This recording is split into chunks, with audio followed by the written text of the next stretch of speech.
Professional airbrushing a largemouth bass. The most mounted fish in the world is a largemouth bass. And it's one fish you absolutely have to master with an excellent color pattern. And a color pattern you can do in minutes, not hours, minutes. This fish under production conditions using a good set of airbrushes, and we're talking 8, 10 airbrushes, is about a 10 to 15 minute fish. And that's if you take your time. And you're going to get the kind of results you're going to see in a couple of minutes. Beautiful looking professional airbrush colors applied with incredible efficiency. Now, if you've only got one airbrush, fine, you can use exactly the same techniques I'm going to teach you. It'll just take you 4 or 5 times longer. And that's okay when you're beginning. But when you get serious about taxidermy and you got a lot of bass to kick out, you got no choice but to get a full set of airbrushes, basically one airbrush for the basic colors and an extra airbrush for the iridescence and pearlescence. So let's look at the colors we're going to use. And these colors are pretty much in order of spraying: 702 pure white, 302 golden yellow, 471 candy green light, 921 brown pearlescence, 602 Payne's gray, 101 gill red, 404 black green, 973 white pearl, 912 red pearlescence, 901 retarder for slowing down the drying time of the paints, and 400 polyurethane top coat part A and B, which gives the fish its wet look. And around the eyes, you'll notice when we get to the real fish, there's an epoxy compound that we've used to set the eye. We're going to cover this epoxy compound with what are called waxes, metallic waxes. And the brand that we sell is Treasure Gold. We're going to use the pewter and the classic. It's a short step, but it's a very important step. All our life tone paints are going to be thinned with the 900 thinner, and you notice that we are using life tone paints, and we're using the acrylic lacquer paints. Our tests have proven the acrylic lacquer from life tone to be a far superior paint to anything on the market.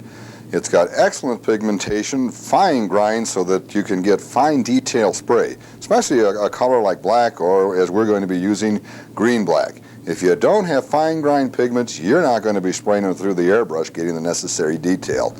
Along with the quality of the paints, there's an incredible variety of paints. And that's what's nice about doing fish work right now today. You get incredible pearls, you get a terrific iridescence, along with the basic colors that go so well to create probably the finest airbrush professional bass that you can get. So let's get busy and start painting. Now, in working with acrylic lacquer paints, we're going to use a product called Invisible Glove Protective Hand Cream, and it's for lacquer-based products made by DuPont. And squirt yourself a piece on there about the size of a rounded nickel, and work it into your hands, work it into your knuckles, into the cuticles of your finger. This creates a protective barrier to keep the lacquers and any paints from going into your body. In other words, osmosis straight through your skin. And that, of course, we don't want. Now, along with using the protective cream, I'm using a double carbon filtered spray mask, activated charcoal fibers. This will keep 100%, almost 100% of the vehicle, which is the acrylic lacquer, from getting into my system. Keep me alive a lot longer and keep you alive a lot longer. If you're going to consistently spray fish over a long period of time, you know, there's just nothing like using a proper mask and a good ventilation system. Now, you're right, there are other kind of paints you can spray with, let's say the water-based paints. Remember, I told you this was a professional video. And we want the best results we can get, and that's what acrylic lacquers are all about, especially life tone acrylic lacquers. So get this. Now, when you're done spraying with this mask each time, wrap it in a plastic bag and freeze it. And you'll extend the life of the carbons in here dramatically.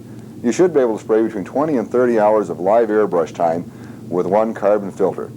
Filters aren't inexpensive. They're $10 a set. But you're worth it. And I've been using double carbon filtered masks for years. The only time, and you're looking at the only time I ever spray without a carbon filtered mask, and that's because to do this video, I have to communicate well with you. However, I can assure you I am far away from the airbrush, and we have a terrific air system in our studio here that is sucking out thousands of cubic air a minute. Now let's get busy and apply our first color. First, dip your brush in some lacquer thinner and load it up with this wax. The lacquer thinner lets it go into solution right into the brush, and then we'll apply this up on the eye. Now we're using the pewter, and all I'm going to do is just brush it on this white or off-white beige epoxy. And you can see how it starts to tone it down real quick, and just kind of grade wash it into the rest of the fish. A little bit gets on the eye, we'll clean that off later. But as small as that step is, it's a critical step because most people will try to spray this eye black. And by the time they try to get dark, they'll end up black. Well, we want this color to be pretty light. So that takes care of the pewter. Now we're going to put just a little gold up on this fish. Same thing, we're going to load the brush up, a little gold. Not much. I'm using a bristle, China bristle brush, and I'm going to brush just a little gold in through the top part of the fish here. A little bit in the eye, not much.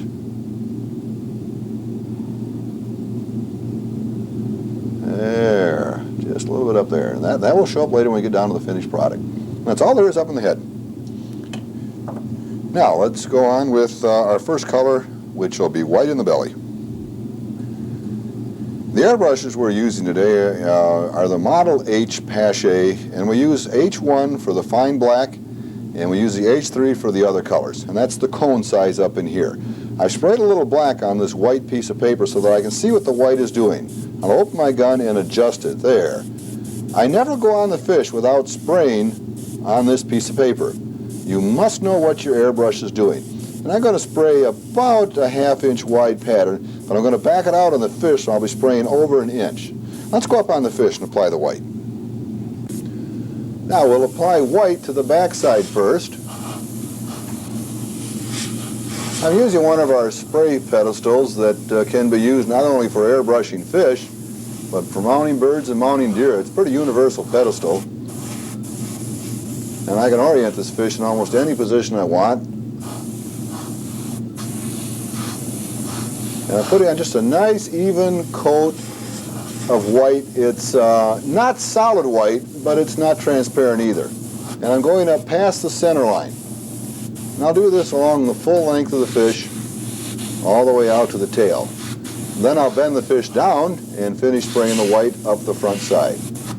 On down through the side. We got the fish sprayed all the way, about 2/3 way around the belly.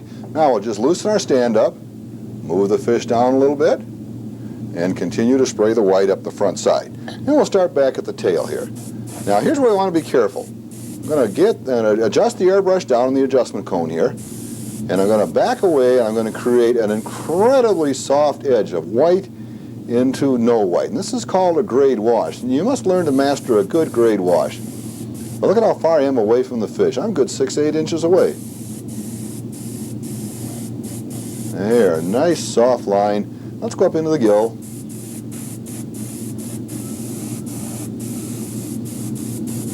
Nice. Now, just in case I might get some overspray in the fish, I'm going to put a little piece of cardboard behind the gill. There. And we'll also spray the inside of the mouth at this time. And I'm going to go under and spray around the gills right now. Just the airbrush down so it's spraying about 1/4 inch, and just go in and cut a little white right around the gills. And that's all. And while I've got the fish in this position, it's probably wise to pick up the red and go right in and color the gills. I'm using the gill red. Now I can see the gills. Obviously you're not going to see them. But all I'm doing is shooting red right on the actual gills and keeping it off the white. That's about all there is to it. And I'll do the mouth and the gills on the back side. And a little spraying in the mouth. I've got that done. Got the back gills done. I'm not going to put the white in there real heavy. There, that looks good. Hang the fish back up. And on to the next color, which is golden yellow. Always down on my paper for adjustment. I'm going to adjust a spray that's about 1/4 inch, but I'm going to move it out so that it's spraying about an inch. Here we go. Golden yellow goes right through here, into this fin, into these fins, and up into the cheek. Now watch this. Now notice how slow I go, and you can barely see the yellow building, but a couple of passes, and I've got the nicest, softest grade wash of white to yellow, which is what the fish really does. And I've run the yellow about a third up the side. I'm going to put some down in this fin, the anal fin. Certainly going to put some up in the two pelvic fins. And again, you see how light I'm spraying. Just an incredibly small amount of paint. You know, getting set up with your paints the first time is a little expensive, but once you've got it, this golden yellow will spray 1,000 bass. It just never wears out. You'll probably wash away more color than you spray. And a little yellow in here. The air pressure I'm working with today is 38 pounds. I spray between 35 and 42 pounds. And that's the yellow. Our next color is green. I'm looking for just the lightest little wash. Just get your gun spraying real light. That was kind of hot in there. I'm just checking the gun. But you can see how it's going on there. Nice, even green. Now let's go up on the fish. And we're going to start putting the green up in the cheek and the mandible and the jaw area. First hit the mandible. And notice how quick that was. Just shoot, shoot, shoot, and I'm off. Now I'm going to back off away from the fish and shoot green over this area. And just watch it heat up. Start the gun up. Oh, there. That's how quick it is, just like that. And I'm going to put just the slightest amount of green in through there. Bang, bang, bang. That's it. Head's done. On down the side. Now, when you get to the side, first thing I like to do is put a piece of cardboard behind the pectoral fin and just put ever so small amount of green on. That's actually a transparent fin on the live fish. And now we're going to put green through the full third of the 1/3 of the side and leave the top for a brown. So I'll start here and just work down the side. Now the green, again, it's very transparent. Green will be a personal choice. I like to put on what I consider as a nice medium green color. Green is one of those colors you can overdo and get too hot real quick. That looks like about the right amount of green. I think I put green in the first dorsal fin and in the base half of the second dorsal fin. And you see how quick the colors are going on? And the base half of the caudal tail fin. There. And a little bit right down in that fin, into the anal fin. That's it for the green. Just a matter of a few seconds of spraying. Now, remember what we said, when we spray our pearlescence and spray our pearls, we're going to use a color cup. The reason we do this is pearlescence precipitate out so much because they are ground pieces of pearl from clams. Shake it up good. Now, on many times on the pearl, when I get it and buy it, I'll throw away about a third of the vehicle and then just take a brush and scrub it right off the bottom when I'm going to spray because pearls are notorious for not going into solution. Shake it up and really shake it up. Get that stuff in solution. And then I'll just squirt it in the color cup. And I'm only going to put in about a third of a cup. It doesn't take much pearl. Obviously, I always go down on my paper. This is a pearl brown, which will give us a beautiful gold brown along the back. There, gun's working. Now up on the fish. And I'll just walk right along the top here. There, I can see it coming up now. I need a light source that will reflect a little bit so I can see this gold coming up. This pearl, and it's actually a combination of gold and brown. Up into the eye. Oh, beautiful. Just catching the tops of the scales, just as nice as you'd ever want to see. That looks good. That's all there's to it. That's how quick, and I've used a few hundredths of an ounce of paint, and we'll pour this right back into the jar. Got our brown pearlescence done. Now we're going to put some Payne's Gray in the outside third of the second dorsal, caudal tail, and anal fin. Payne's Gray is a blue tone with a black base, and you'll see it's kind of a bluish black. And that's just about exactly the right color for a largemouth bass on the edge of the fins. But we're just putting very, very little paint on. It's one of these paints you could overdo real quick. That's all there is to it. And now let's go catch the white. We'll use white to catch all the overspray. Now, as you're spraying some of these other colors, a little bit of overspray from the yellow on the fins, the green, could get into the fish. This is looking real good. We're in good shape. And these two fins right here, you'll see it right here on the outside edge. I'll put a little white on both of them. Not much. There. Great to wash that in. And sometimes there's a little white right down the bottom of this fin. Right down there. A little white on the anal fin. And up in the head, there's an important place for white. And I want to go up and show this to you if we get up here. It's right up by the mandible. Now I'm going to adjust my white so it's not spraying more than 1/8 of an inch, at about 1 inch away. Right here, the mandible locks back into the fish. So we want to create a little bit of a light white color underneath here. That's where it locks back in. There, that looks good. And then right in between, when you open up the mouth, you'll see that it's white in there. We want to reestablish that white. Now my gun isn't spraying, so I'm going to take it down and clean it out and adjust it again. There we go. Never adjust on the fish. Now I'll back up. I want a little white right in there. There. Now I think we've got it. Okay, a little white inside the mouth. Okay, we're all done with the white. Now, on a largemouth bass, the green is not a metallic green, so I'm not going to put any metallics on here. The gold is not a metallic gold. I've seen too much of this metallic look on bass. Again, you saw I did put a metallic bronze, brown pearlescence in the back, and there is some gold in the back. I think we're ready for some of our final colors. And the first one is going to be in the belly. We'll rotate the belly up, and we're going to spray a white pearl. Again, as we said, these pearls like to precipitate out on the bottom. So let me show you what I really have to do. I'm to do the top. Take your brush, put it right down inside, and literally scrub the pearl right off the bottom. Because you can shake these all day long. These pearls will not go into solution. There. Now we're getting it off. Okay, clean the brush up. Put the cap back on. Shake it vigorously. There is a single marble in there which helps agitate it some. But that's the way you get it. And again, if you noticed before, I'd already poured 1/3 of the vehicle off on this. This much pearlescence would probably do about 2,000 largemouth bass. It just isn't going to wear out. There. And we're going to put it in our color cup. And we're going to spray a nice pearl on the belly. Fill it up about half full. Go down to my sheet and just purge out any other color that was in there. Remember, we had brown pearlescence. Now I'll make sure there's none in there. Okay. Now up onto the belly. And it's just kind of like a wet coat over the fish. It's probably not going to show much on the camera. When you're at home, you'll see it reflecting light. And it's kind of like a metallic white silver. It really looks good. There, right up into the gills. You can see it up in there. Look at it starting to shine. And that's what you'll see in a live largemouth bass. A true pearl belly. That's all there's to it. And pour this back into the jar. Now that we're in the belly area, we're going to put some red pearl essence in 2 areas. One up in the jaw area, right up here.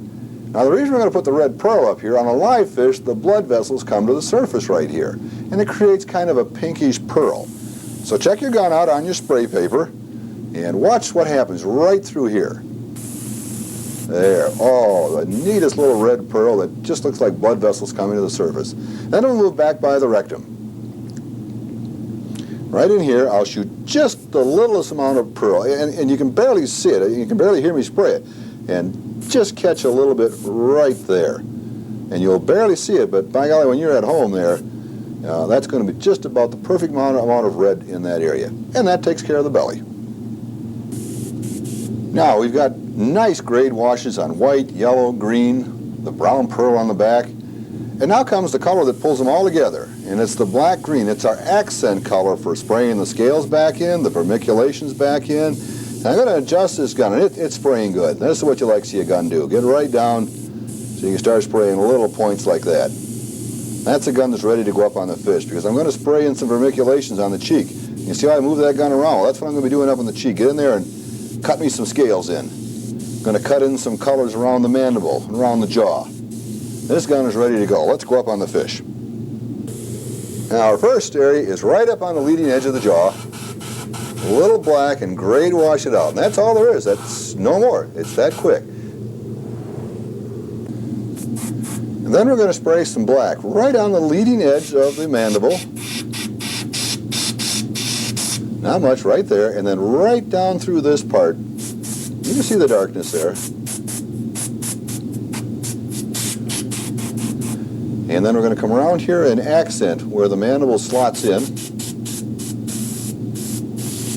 That's it right there. Now, on the cheek, there are 3, they're kind of like stripes. 1, 2, 3. Now, watch the first one right there. And I start the airbrush, hang on, I'm checking the adjustment again, and start working right up in the eye. Get in there, and I'm getting in pretty close. I want these to be somewhat hot. One stripe. Second cheek stripe. Now right out here on the edge of the gill is a pretty dark spot. You want to accent that a little brighter. There we go. And then same right from the eye, right along the top part there. That pretty well takes care of the cheek. Now on to the side. Right through here is called the lateral line. And the lateral lines will vary from fish to fish. So you kind of want to be learning what they look like, or one that you'd like to spray. Check your airbrush, get it spraying good, and I'll start right up here and just start working the full length of the fish.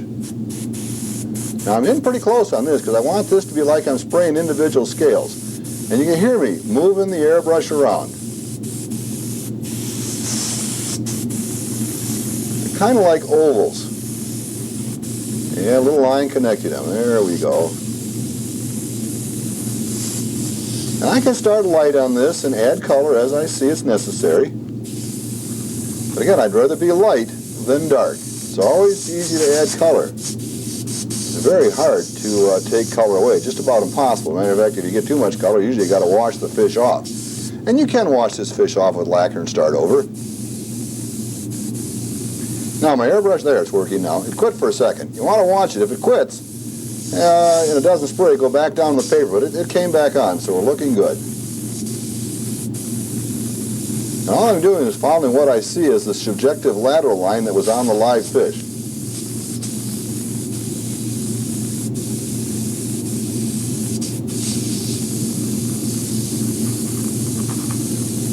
Probably the single most critical step on the whole largemouth bass is right here in the lateral line.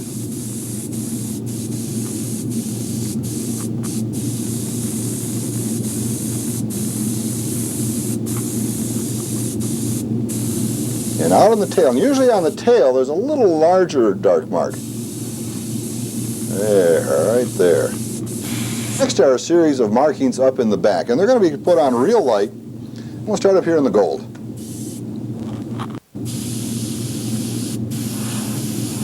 There, looking good. These are pretty difficult to put into you. It doesn't hurt, you know, if you wanted to practice on the back of the fish. If it's your first fish, I'd recommend you might even color the back of the fish first. Once you get good, as you see, these colors go on very, very quick. Now, I'm going to spray a little darkness right along the back here, right close to the fin. As you can realize, fish go from dark to light and from light to dark. Here we go, right along the back.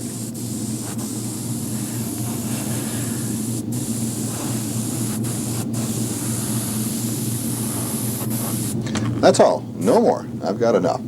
And our final step is to come in here and cut in some scales that'll follow this line. I'm going to have to change the orientation of the fish so that it hangs, and you can believe it, almost 90 degrees up. And you'll see why in a second as I cut these in. That's a pretty difficult step too. All right, looking pretty good.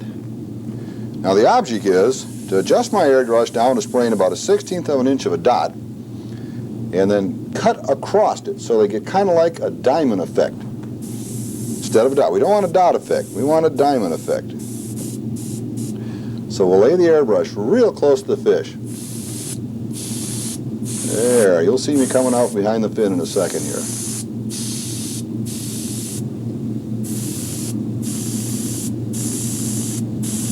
There, real light. These are not dark marks. This is a step that I could even suggest you might avoid. I'm not sure I'd recommend this step, especially if you're beginning. This is a tough one.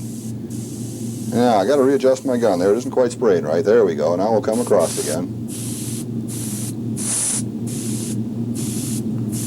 There, you can see them developing. A couple in through here, not too many. And I want to get a couple out into here, so I'll go up into here. And my gun quit spraying again. Let's go down and adjust it.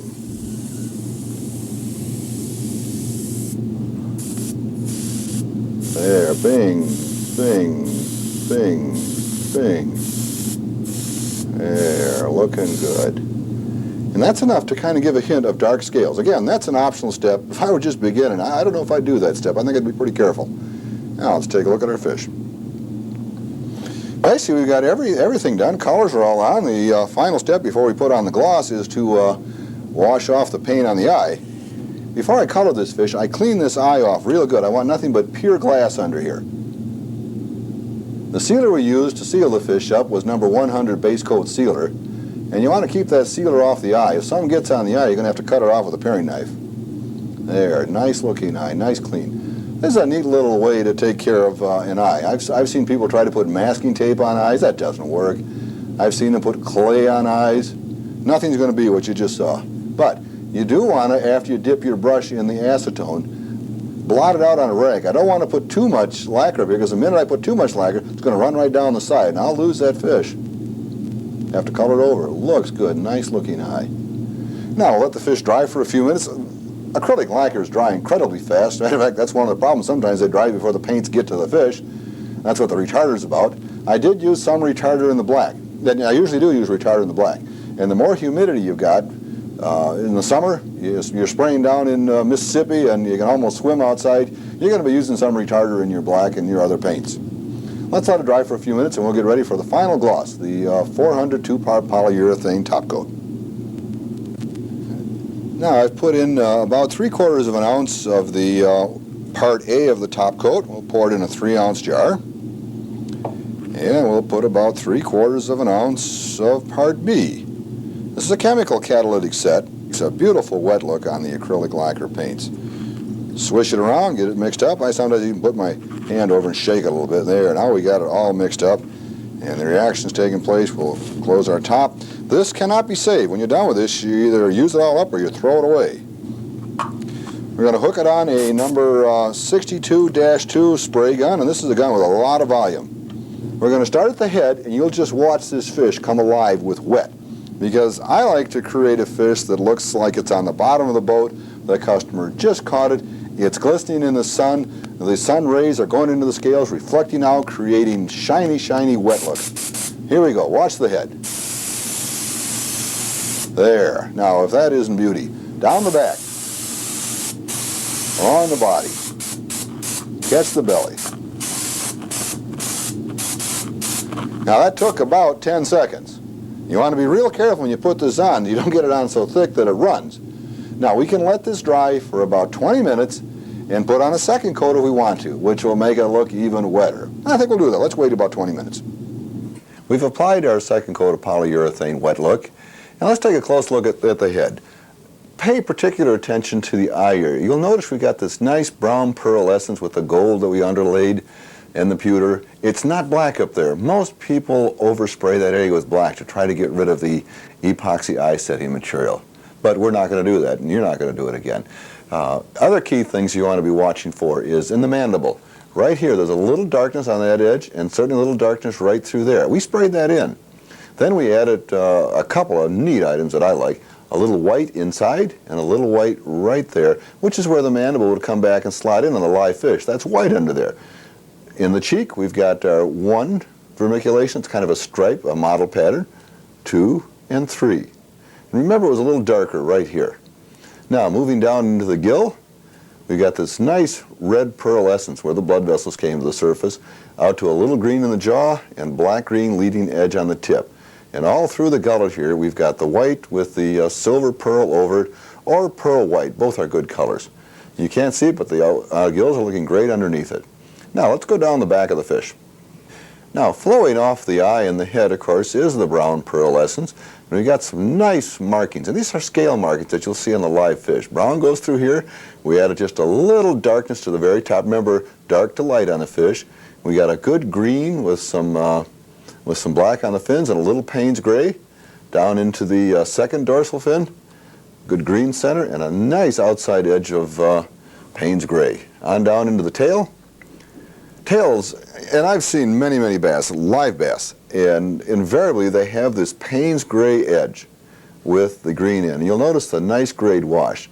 At no point can you see a transition. It just happens so smoothly. Down to the hardest part, which is right through the side. The center vermiculation, the bar pattern. That bar pattern will vary. It'll vary in intensity. It'll vary in different areas of the United States. And you're just going to have to learn to kind of pick out the bar pattern as you see it on the fish you're cutting. I could see the bar pattern on this fish. And so it's just something to follow. It's kind of like 1, 2, 3 color book stuff when you get right down to airbrushing. After that, it's airbrush control. The greens on here, they can be lighter, they can be darker. Depends on your area, depends on the water.